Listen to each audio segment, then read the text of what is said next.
அது ஒரு மழைக்கால மாலை. 4 பள்ளி மாணவர்கள் அருண், கார்த்திக், தீபா, மீனா மழையிலிருந்து தப்பிக்க ஓடுகிறார்கள். அவர்கள் கண்டடைந்ததோ 20 வருடங்களாக யாரும் வராத சிதைந்து போன ஒரு வீடு. அது அவியின் வீடு. அவர்கள் கதவை திறக்க வீடு தானாக கதவை மூடியது. இரைச்சல் அடங்கியது. காற்று திடீரென நின்றது. அங்கு மேசையின் மேல் தூசு படிந்த ஒரு பழைய புத்தகம் இருந்தது. அதன் பெயர் கூல நதி மந்திரம். கார்த்திக் புத்தகத்தை எடுக்கிறான். பக்கங்களை திறந்ததும் ஒலி எழுகிறது. நீங்கள் வந்தது ஒரு தவறில்லை. வீடு மெதுவாக நடுங்குகிறது. மின்சாரம் போகிறது. அவர்களது தனிப்பட்ட பயங்கள் நிழல்களாக மாறின. அருண் தன் தந்தையின் நிழல் பேசி, நீ என்னை மறந்துவிட்டாயா என்று கேட்கிறது. மீனா கண்ணாடியில் தன் முகம் நொறுங்கி இரத்தம் வழிகிறது. தீபா இறந்த தன் சிறிய சகோதரி, நீ ஏன் என்னை காப்பாற்றவில்லை என்று கேட்கிறாள். அவர்கள் கத்திக்கொண்டு ஒருவருக்கொருவர் தேடினர். கார்த்திக் மட்டும் புத்தகத்துடன் நிற்க அதன் பக்கங்கள் தானாக திரும்புகின்றன. புத்தகத்தில் இருந்து ஒரு குரல், அவி உயிரோடு இருக்கிறார் இந்த வீட்டோடு. அதன் ஒளி சிவப்பாக மாறுகிறது. சுவர்கள் அவர்களை சூழ்ந்தன.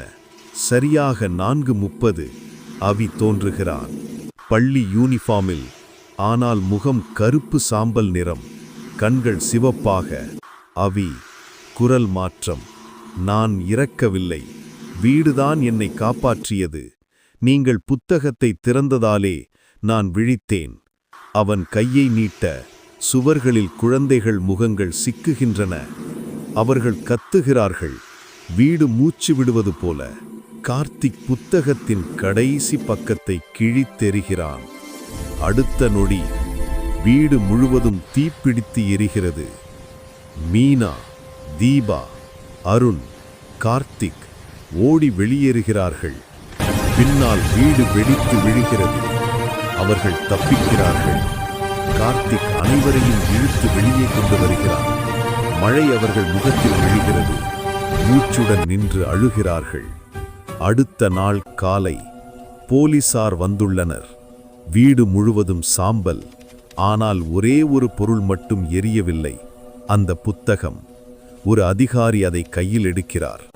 பக்கங்கள் தானாக திறக்கின்றன. வீடு புதிய ஆவி தேடுகிறது. இரவு 8:30 கார்த்திக் தன் வீட்டில் கண்ணாடி முன் நிற்கிறான். அவன் பக்கத்தில் அவியின் நிழல் தோன்றுகிறது. அவன் மெதுவாக சிரிக்கிறான். கார்த்திக் மெல்லிய குரலில், நம்ம நட்பு இன்னும் முடியல. கண்ணாடி மெதுவாக குலுங்குகிறது. படம் முடிகிறது. என்றைக்குமே அவியின் வீடு என்று சிவப்பு எழுத்துக்கள் வெளிப்படுகின்றன. Like, share, comment, subscribe for more videos.